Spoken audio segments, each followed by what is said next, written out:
आप शंकर जी के मंदिर में जल चढ़ाने जाओगे तो लोग हंसेंगे, आप शिव जी के मंदिर में पशुपति व्रत करने जाओगे तो लोग हंसेंगे।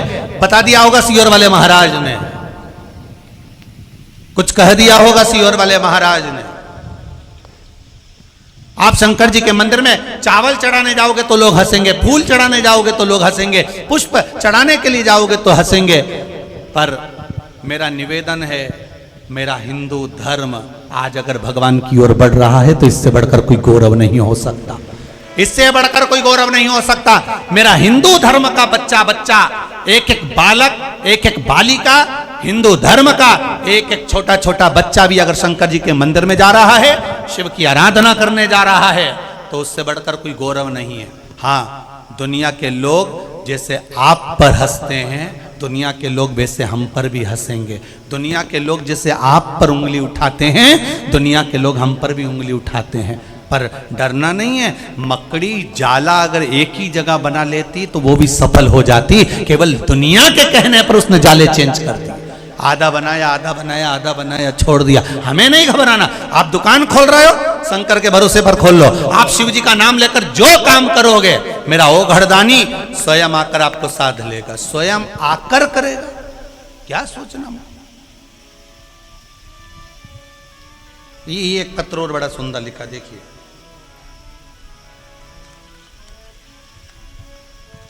मैं स्वाति चौरसिया चंदन गांव छिंदवाड़ा से हूं। कहां बैठी हैं जी? आप ही हैं? दोनों हाथ हिला दीजिए।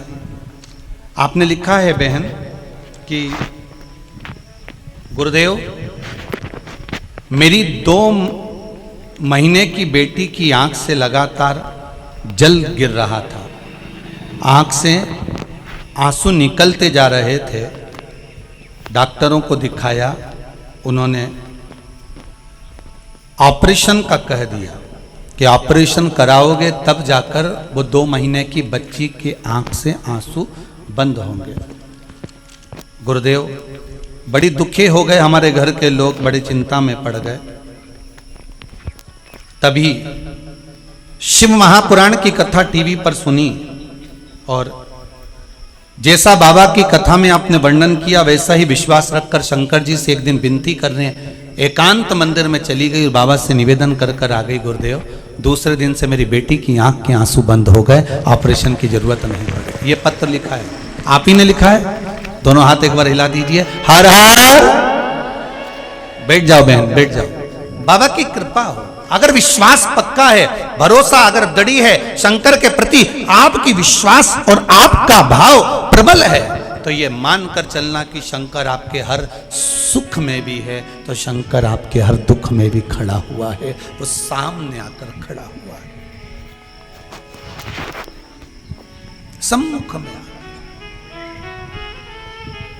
और फिर कहूंगा, नवेगांव वालों के तो भाग्य जगे हैं साहब, ये किस्मत से शंकर जी यहां आ गए।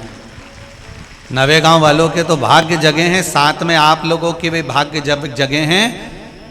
अगर शंकर की कथा में, इस पंडाल में बैठकर, शंकर के धाम में बैठकर अगर आप इस कथा को श्रवण कर रहे हो, टीवी के सामने बैठकर, मोबाइल पर, फेसबुक पर अगर कथा सुन रहे हो, तो ये विश्वास रखकर सुनना कि बाबा इतनी कृपा करना, करुणा करना कि बाबा जिस कामना से मैं कथा सुन रही हूं, मेरी वो मनोकामना 3 महीने में पूरी कर देना। बस वो भाव लेकर आए, वो विश्वास ले।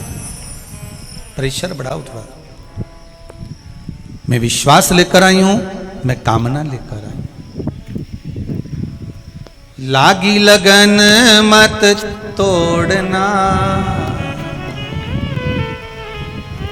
भोले जी मोरी लागी लगन मत तोड़ना।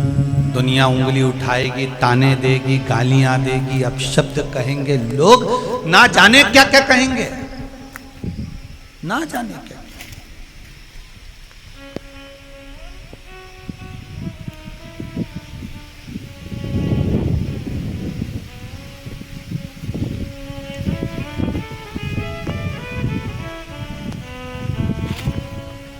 कोई कहेगा तुम ये गलत कर रहे हो, कोई कहेगा तुम ये सही कर रहे हो।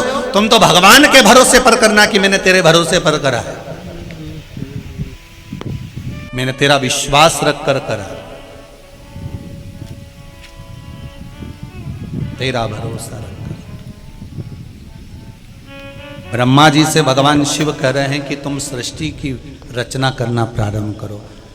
शंकर भगवान केवल कोई सतयुग के नहीं है, शंकर भगवान त्रेता युग के नहीं है, शंकर भगवान इस द्वापर युग के नहीं, शंकर भगवान कलयुग के देवता नहीं। शिव महापुराण कहती है ना जाने कितने कितने युग निकल गए, सारे देवता तो बाद में थे, पे सबसे पहले मेरा देव अधिदेव महादेव था। ना जाने कितने युग निकल गए, ना जाने कितने।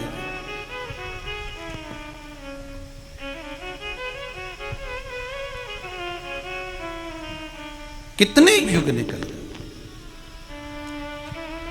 और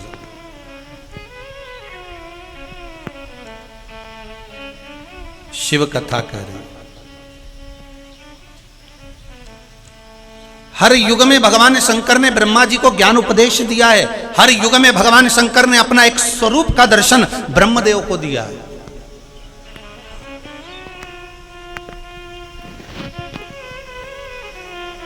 प्रत्येक युग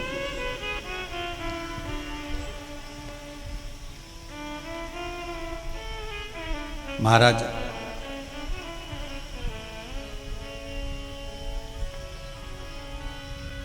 भगवान शिव के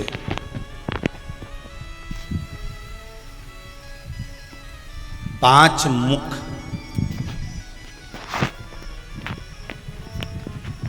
महाराज, और ये पांचों मुख शिव जी के ब्रह्मा जी को हर युग में आकर अपने स्वरूप का दर्शन कराना और उस स्वरूप का दर्शन कराकर ब्रह्मा जी को सृष्टि का भाव प्रकट करना।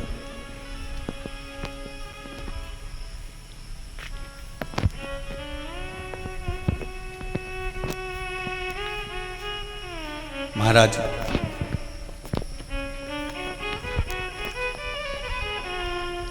शिव जी का एक मुख जो पश्चिम की ओर वर्णन करता है उसको कहते हैं साधो जात।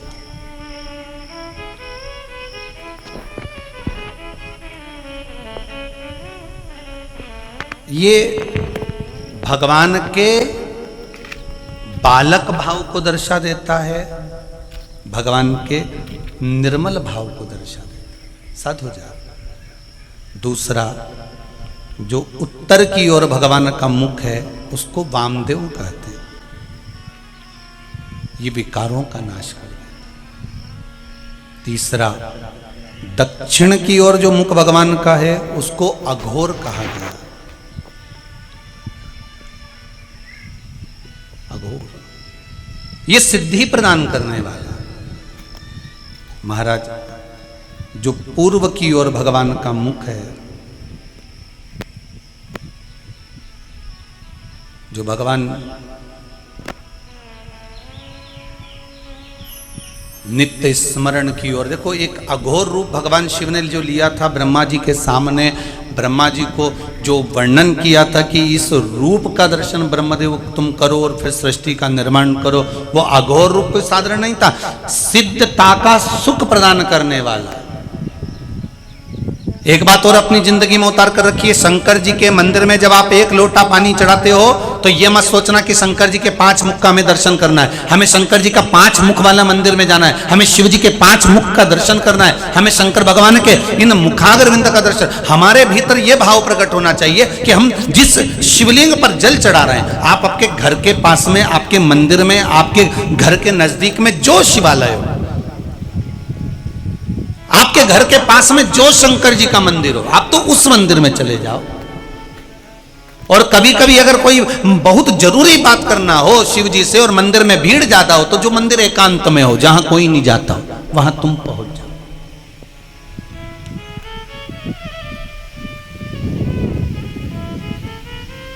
उसके लिए भी लिखा है किसी ने, बड़ी बड़ी सुंदर बात लिखी उसमें।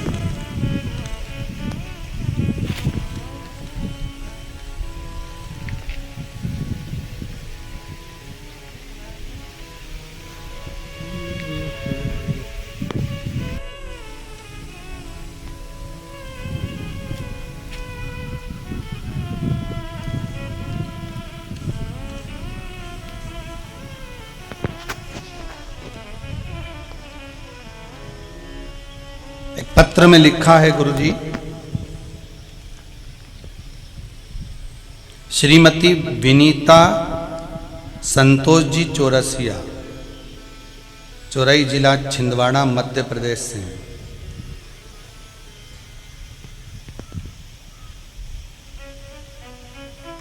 कहीं बैठी हैं? आप ही हैं? एक बार दोनों हाथ हिला दीजिए। हर हर महादेव।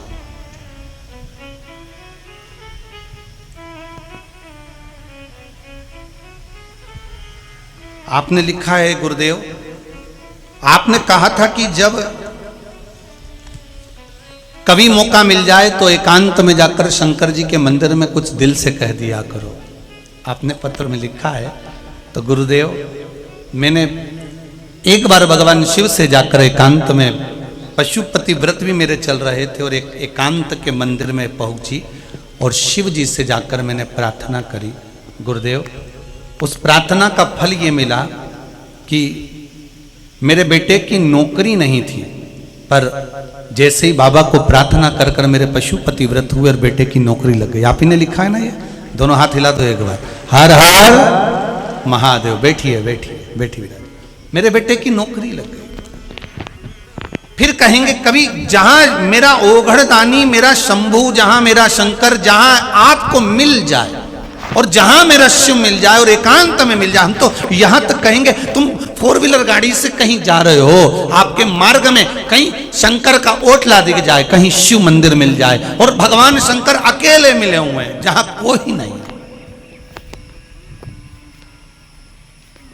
ओ घड़ी बैठा मेरा शंभू,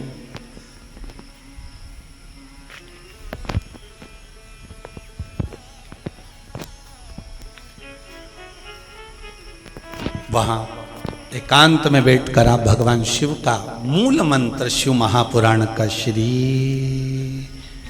सभी लोग बोलेंगे श्री शिवाय नमस्तुभ्यं, श्री शिवाय नमस्तुभ्यं, श्री शिवाय नमस्तुभ्यं। उस मंत्र का स्मरण कर लो। एकांत में जहां शिव मिले थोड़ी देर बैठकर भगवान शंकर का भजन करो। अपने दिल की बात शंभू से करो। वो एक गाने में एक लाइन है ना, उसको याद कर लिया करो। आ बैठ मेरे पास, तुझे देखता रहूं, ना मैं कुछ कहूं ना तुम कुछ कहो। बस उतना अंदाजा लगा लो। हमें मंदिर में गए, बाबा अकेले मिल गए, बस शंकर जी को निहार लिया। अगर हाथ में जल भी नहीं है, बेलपत्र भी नहीं है, फूल भी नहीं है, चावल भी नहीं है, कुछ भी नहीं है, पर निर्मल मन तो है ना। निर्मल मन सो मोहि पावा, मोहि छल छिद्र कपट न भावा। मन दे दो भगवान। नहीं है कुछ, शिव को दिल दे दीजिए, अपना मन दे दो।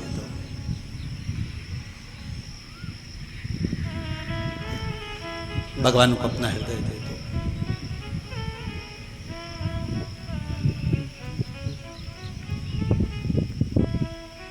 बस वो कहे, तूने ऐसा डमरू बजाया, तूने ऐसा डमरू बजाया, मेरा दिल हर लिया। ओ भोलेनाथ, ये क्या कर दिया। ओ भोलेनाथ, दिल तुझको दिया। ओ भोलेनाथ, भगवान से जाकर बस मन दे दो, हृदय।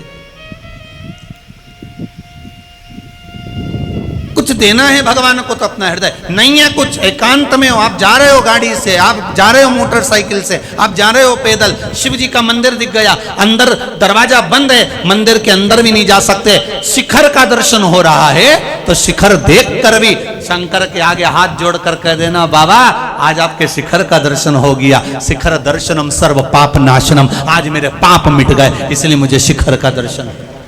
आज मेरे कष्ट मिट गए, आज मेरे रोग मिट गए, इसलिए मुझे शिखर का दर्शन हुआ है। बहुत ही उत्तम। महाराज, पूर्व का मुख तत्पुरुष कहलाया। महाराज, जो अपनी आत्मा का सुख प्रदान करने, और महाराज ऊर्ध्व मुख ईशान कहलाया।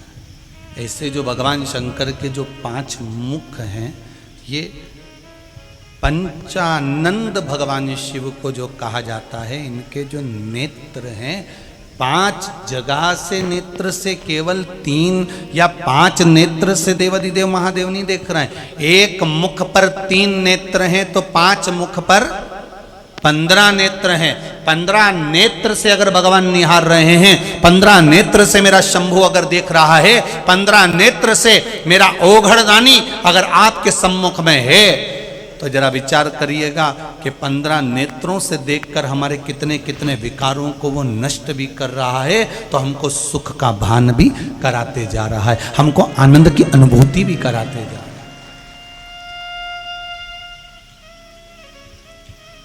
शिव मंदिर में जाओ ना तो भगवान से एक बात और कहा करो, भगवान मेरे भीतर जितने अवगुण है ना वो आप अच्छे से देख लो। मैं कितनी झूठ बोलती हूँ, कितना पाप करती हूँ, कितनी निंदा करती हूँ, कितना कपट। भगवान से कह दो मेरे अवगुण तुम गिन लो।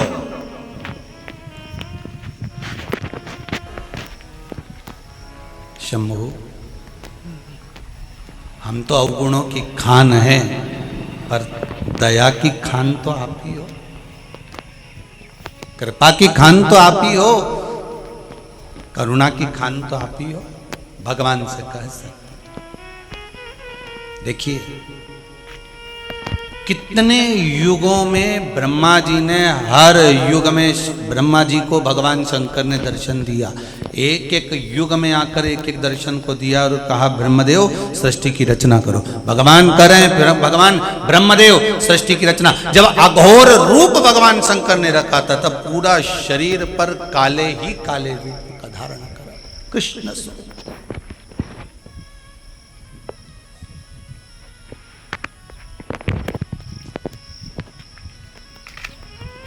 शिव महापुराण कहती है,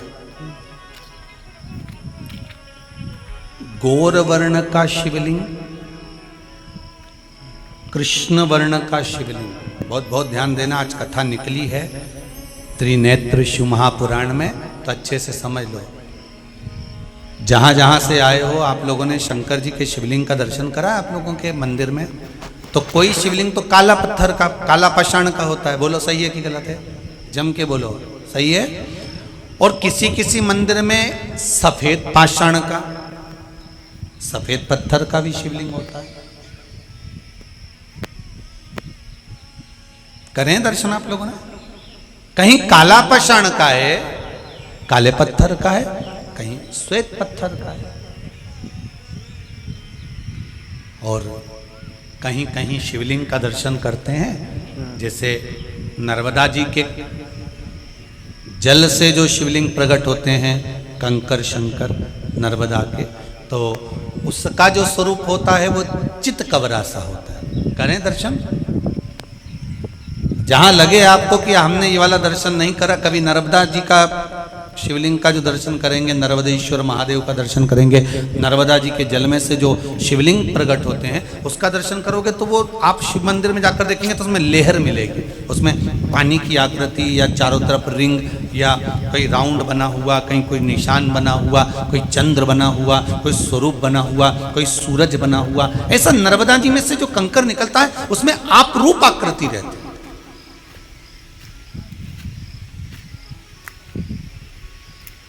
कोई शिवलिंग काले पाषाण का है, आप दर्शन करेंगे तो उसमें प्राप्त होगा। हमारे जितने भी 12 ज्योतिर्लिंग में जाकर आप शंकर जी का दर्शन करेंगे, सारे शिवलिंग का स्वरूप कौन से कलर का है? काला, कृष्ण वर्ण का।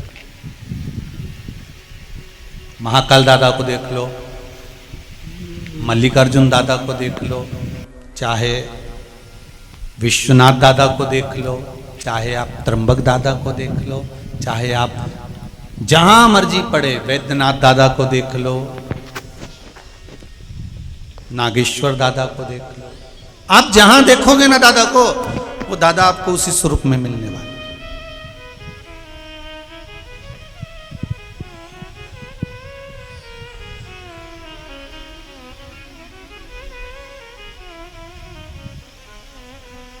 महाराज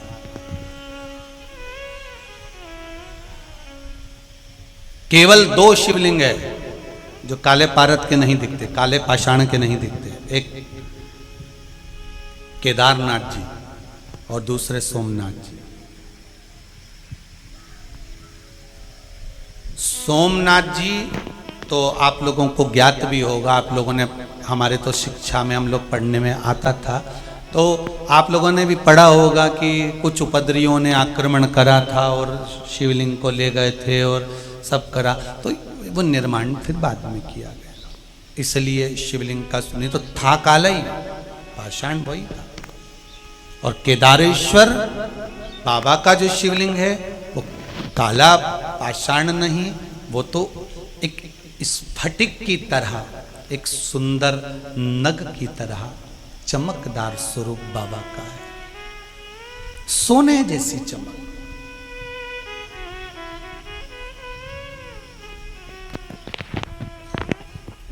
त्रिनेत्र शिव महापुराण की कथा कहती है,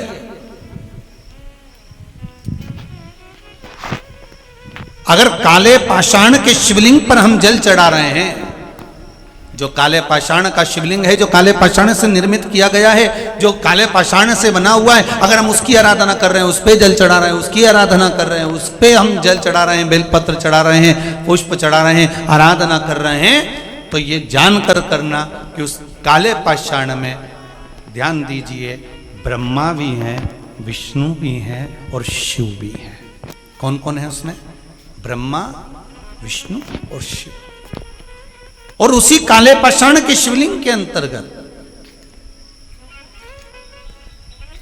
महाराज ब्रह्मा अपने 4 मुख से, शिव अपने 5 मुख से और भगवान विष्णु अपने 1000 मुख से वहां पर विराजमान है। उस काले पाषाण के शिवलिंग के अंतर्गत सारे देवता, तीनों देवता अपने अपने मूल स्वरूप में, अपने आनंदित स्वरूप में 1000 मुख कर उसके अंतर्गत विराजमान है। और अगर हम कहीं सफेद शिवलिंग का दर्शन कर रहे हैं, मार्बल के शिवलिंग का दर्शन कर रहे हैं, श्वेत पाषाण के शिवलिंग का दर्शन कर रहे हैं, तो त्रिनेत्र शिव महापुराण की कथा कहती है, हम अगर उस शिवलिंग का दर्शन कर रहे हैं तो उसमें 2 स्वरूप हैं, एक मेरा औघड़दानी शिव और दूसरा है मेरी माता रानी जगत जननी जगदम्बा मां पार्वती, उस स्वरूप में विराजमान।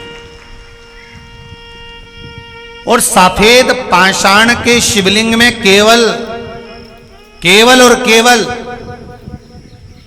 शिव और पार्वती ही नहीं, सफेद पाषाण के शिवलिंग में माता पार्वती के जितने जितने अवतार हुए हैं और जिस जिस अवतार में माता पार्वती शिव जी की हुई हैं, वो सारे स्वरूप माता के उस शिवलिंग के अंतर्गत विराजमान रहते हैं। महाराज बड़े ध्यान दीजिएगा। और अब आता है तीसरा शिवलिंग, जिसमें नर्मदा जी के जल से निकला हुआ, जिसमें लहर बनी हुई है, निशान बने हुए हैं, कोई तरंग बनी हुई है, कोई मुखाग्रविंद बना हुआ है, कहीं चंद्र बना हुआ है, कहीं सूर्य बना हुआ है। उस शिवलिंग की आकृति में कुछ ना कुछ कलाकृति बनी हुई।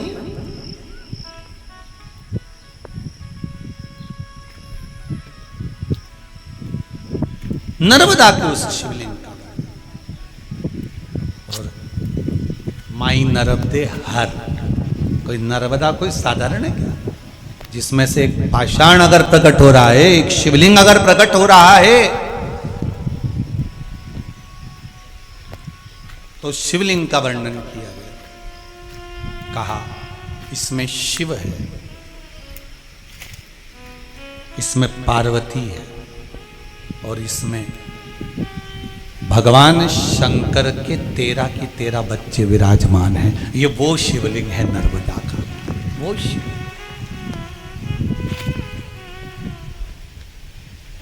संपूर्ण शिव।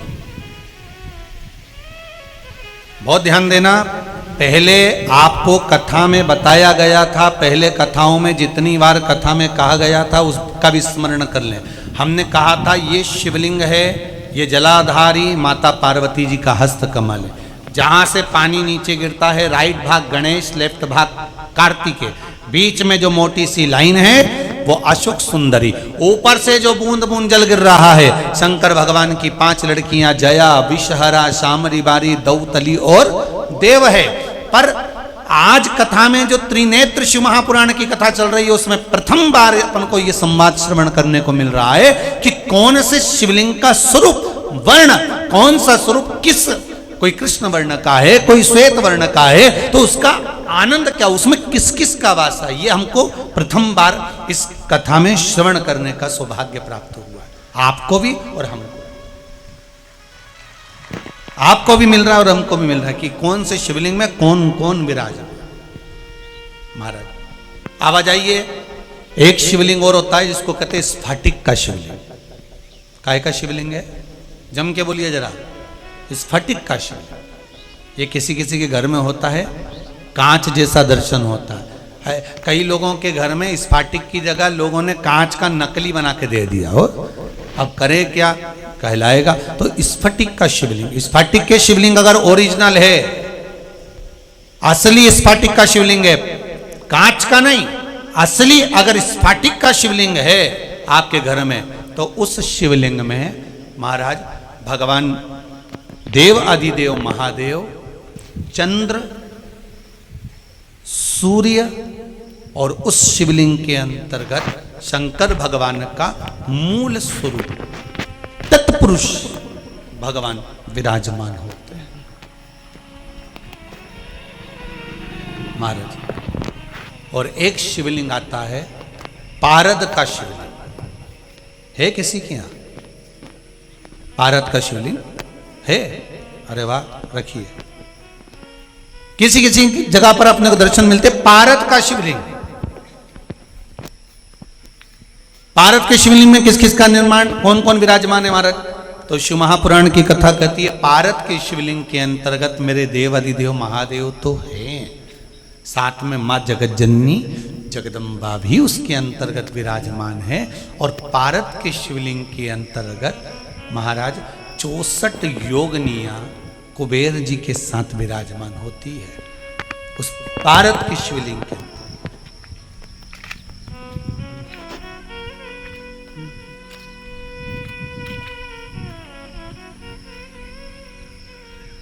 कभी आप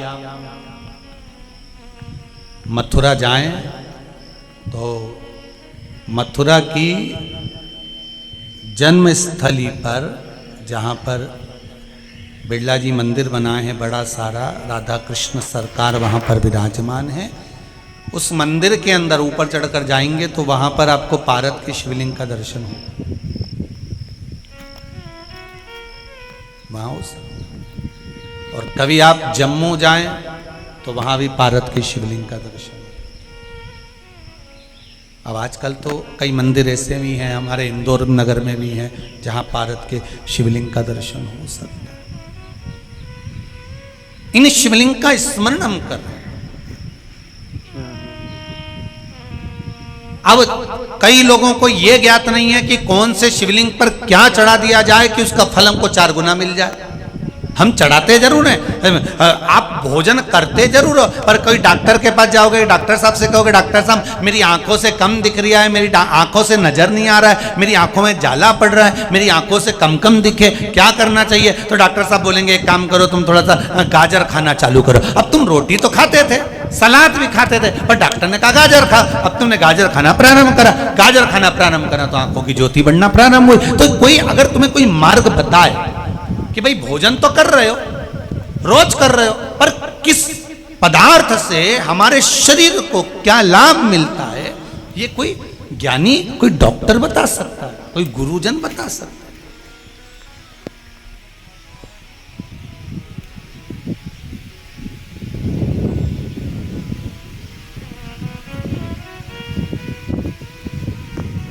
अब कोई आप जाओ और कोई से जाकर कहे कि महाराज हमें बताओ कि पारद का शिवलिंग है तो हम उस पर क्या चढ़ा दें, कि हमारी मनोकामना पूरी हो जाए। सफेद शिवलिंग है तो उस पर हम क्या चढ़ाएं कि हमारी मनोकामना पूर्ण हो जाए। काले पाषाण का शिवलिंग है तो हम क्या चढ़ाएं कि हमारी मनोकामना पूर्ण हो जाए। स्फटिक का शिवलिंग है, हम क्या चढ़ाएं कि हमारी मनोकामना पूर्ण हो जाए। मां नर्मदा के जल से निकला हुआ नर्मदेश्वर शिवलिंग है, हम उसे क्या समर्पित कर दें कि हमारा कार्य सिद्ध हो जाए। भगवान का एक नाम है अघोर। ब्रह्मा जी को दर्शन दिया, अघोर मतलब सिद्ध नाम, सिद्ध करने वाला, कार्य की सिद्धता देने वाला। और बहुत ध्यान से सुनना भाई नवेगांव वालों, फिर कहूंगा, अगर दिल में कोई बात है और आपकी वो कामना पूरी नहीं हो रही, बहुत प्रयास कर लिया आपने, कामना सिद्ध नहीं हो रही, एक लोटा जल, एक जल का पात्र लीजिए, उस जल के पात्र को लेकर उसमें थोड़ा सा लाल चंदन डालकर बेलपत्री के वृक्ष के नीचे और देवादिदेव महादेव को चढ़ाना प्रारंभ कर दीजिए। शिव को चढ़ाना थोड़ा सा जल, उसके बाद में एक लोटा जल स्वच्छ फिर शिव जी को चढ़ाओ।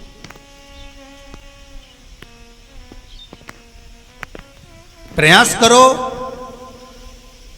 बेलपत्री मिले, उस बेलपत्री पर लाल चंदन तीनों पत्तियों पर लगाकर लाल चंदन बेलपत्री के वृक्ष के नीचे समर्पित कर कर उसी बेलपत्री के वृक्ष के नीचे का बेलपत्र वापिस लेकर श्री शिवाय नमस्तुभ्यं बोलकर आपकी कामना कहकर भगवान शिव पर अघोरेश्वर महादेव का नाम लेकर आप चढ़ाना प्रारंभ करिए। बाबा आपका कार्य 3 महीने के अंदर पूर्ण कर देगा, सफलता देगा। शिव जी का एक नाम है अघोर।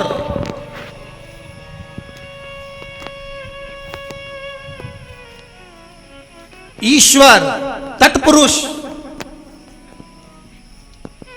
शिव का एक।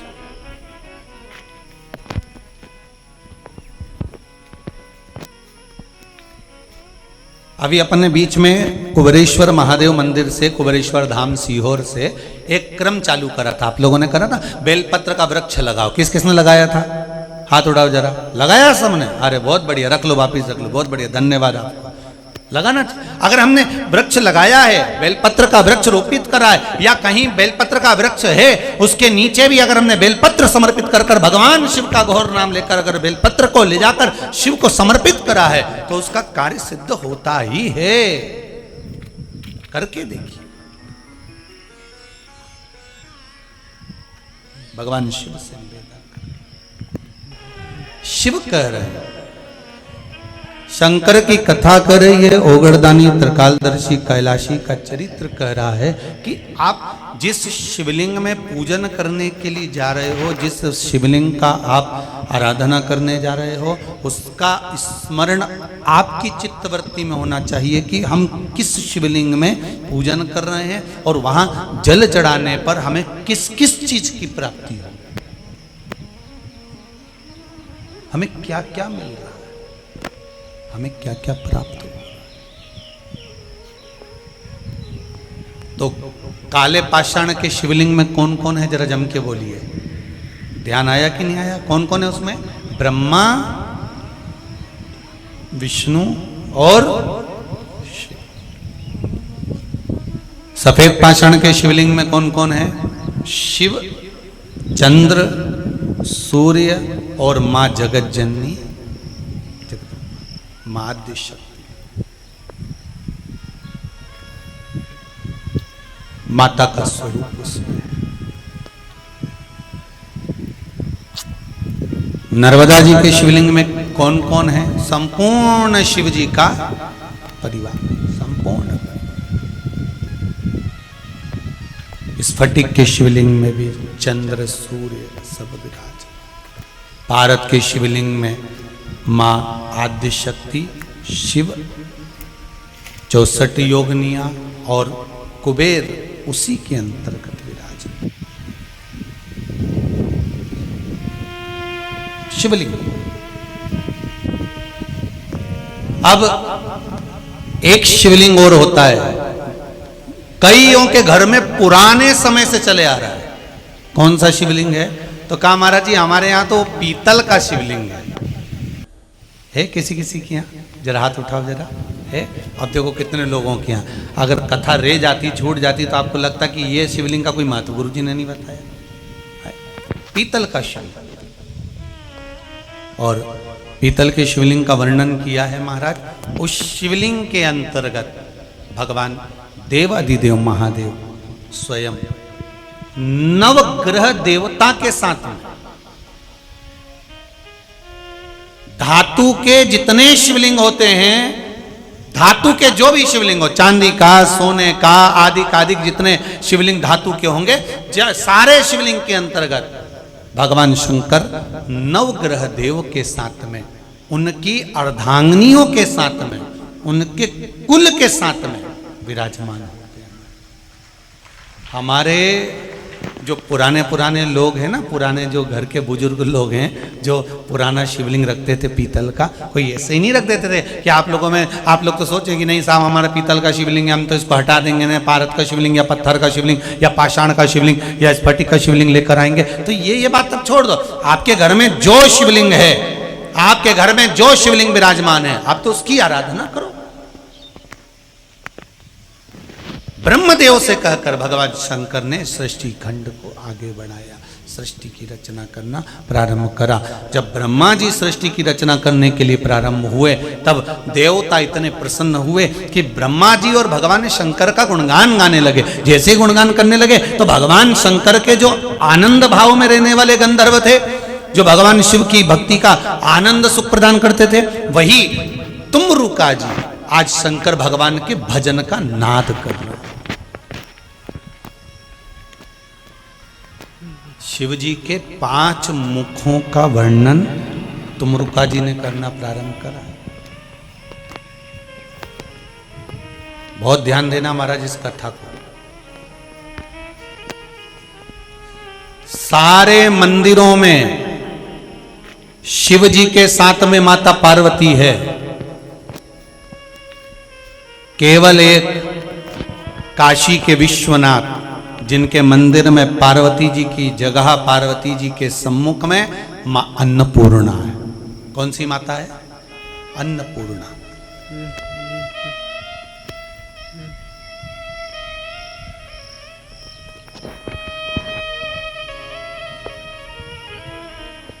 काशी कितने कोस की है? पहले कथाओं में कहा है। काशी कितने कोस की है? जम के बोलो जरा। 5 कोस की। काशी कितने कोस की? 5 कोस की काशी, जहां पर भगवान शंकर अन्नपूर्णा के साथ विराजमान है। सारे मंदिरों में माता पार्वती के साथ काशी विश्वनाथ भगवान शंकर विराजे हैं। केवल काशी की भूमि पर, काशी के अंतर्गत, उस काशी की पावन धरा पर, मां गंगा के घाट पर शंकर भगवान अन्नपूर्णा के साथ विराजमान है। उसका कारण समझना कि काशी 5 कोस की और शंकर भगवान अन्नपूर्णा के साथ विराजमान है, तो क्या शिवजी ने अन्नपूर्णा के दरवाजे पर भिक्षा मांगी? अन्नपूर्णे सदा पूर्णे, हे मां। अन्नपूर्णा जी से भिक्षा मांगी। पर शिव महापुराण की कथा कहती है, अगर अन्नपूर्णा माता ने शंकर भगवान को भिक्षा प्रदान करी है, तो शंकर भगवान ने भी माता अन्नपूर्णा को ज्ञान की भिक्षा प्रदान करी है कि लो हम तुम्हें ज्ञान की भिक्षा देते हैं। तुम अन्न की भिक्षा दे रही हो, हम तुम्हें ज्ञान की भिक्षा देते हैं। वो कौन सा ज्ञान था जो माता अन्नपूर्णा को शंकर भगवान ने काशी में दिया था? माता अन्नपूर्णा को मेरे देव अधिदेव महादेव जब मां अन्नपूर्णा भिक्षा का दान दे रही हैं, तब भगवान शंकर उनको ज्ञान का दान दे रहे हैं। वो कौन सी भिक्षा थी?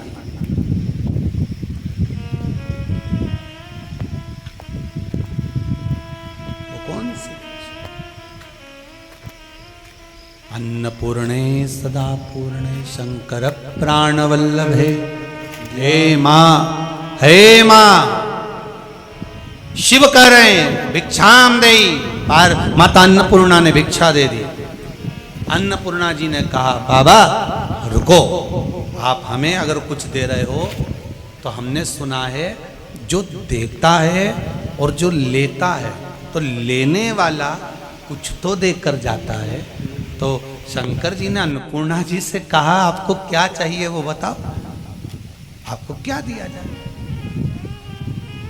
आज के जमाने में अगर हम किसी भिक्षुक को, किसी भिखारी को रुपया दे दें, अब वो दरवाजे पे खड़ा है और तुमने उसको 1 रुपया दे दिया तो उसको तो गुस्सा आ जाता है, बताओ 1 रुपया दिया, अपशब्द कह जाता है।